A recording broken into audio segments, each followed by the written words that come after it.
শান্তিপুরে আসতে চলেছেন 1 তারিখে রাজ্যের মুখ্যমন্ত্রী মমতা বন্দ্যোপাধ্যায়। আর মুখ্যমন্ত্রীর আশাকে কেন্দ্র করে প্রস্তুতি চলছে জোর কদমে। শান্তিপুর অদ্বৈত চৈতন্য স্টেডিয়াম পরিদর্শন করতে আসেন রানাঘাটের পুলিশের উচ্চ পদস্থ কর্মকর্তারা। জেলার অতিরিক্ত পুলিশ সুপার লালটু হালদার ও পৌরসভার চেয়ারম্যান সুব্রত ঘোষ ও শান্তিপুর পৌরসভার অন্যান্য আধিকারিকরা আসেন পরিদর্শন করতে, যাতে নিরাপত্তার কোনো খামতি না থাকে। তার সাথে ড্রোন ক্যামেরার মাধ্যমে প্রায় 8 কিলোমিটার ক্যামেরাবন্দি করা হয়।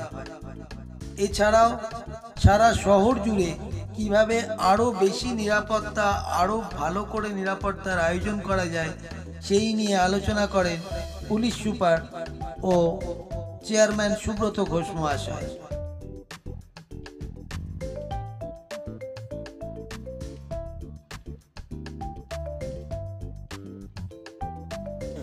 আচ্ছা ঠিক আছে, একটা যেটা বলি, আপনার সঙ্গে চেয়ারম্যান সাহেব যখন এসে গিয়েছে হিসেবে যে মাননীয় মুখ্যমন্ত্রী প্রশাসনিক মিটিং করতে আসবেন এখানে, এটা আমি শান্তিপুরের মানুষের কাছে একটা বাড়তি পাওনা। কারণ মাননীয় মুখ্যমন্ত্রী আজ শান্তিপুরে আসবেন, সুতরাং এখানে জেলার বিভিন্ন জায়গা থেকে মানুষ আসবেন। মাননীয় মুখ্যমন্ত্রী যেভাবে কাজ করছে এখান থেকে বেশ কিছু পরিষেবা প্রদানও করবেন।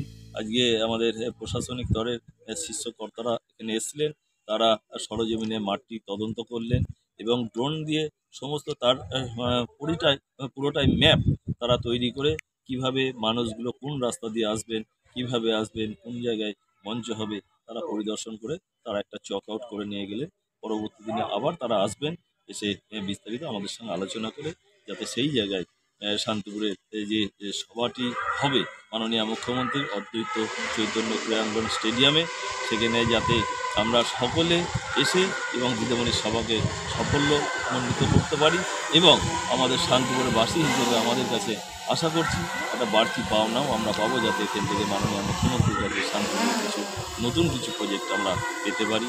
নিশ্চিতভাবে সেটাই আমরা আশা রাখি। আপনার নাম? সুব্রত ঘোষ, চেয়ারম্যান, শান্তিপুর পৌরসভা। আপনারা দেখছেন নিউজ পারফেক্ট ইন্ডিয়া, সব সময় সবার মাঝে সবার পাশে। আর এই ধরনের সমস্ত রকম খবরের জন্য এখনই আমাদের চ্যানেলটিকে সাবস্ক্রাইব করুন এবং আমাদের সাথে যুক্ত থাকুন আর দেখতে থাকুন নিউজ পারফেক্ট ইন্ডিয়া।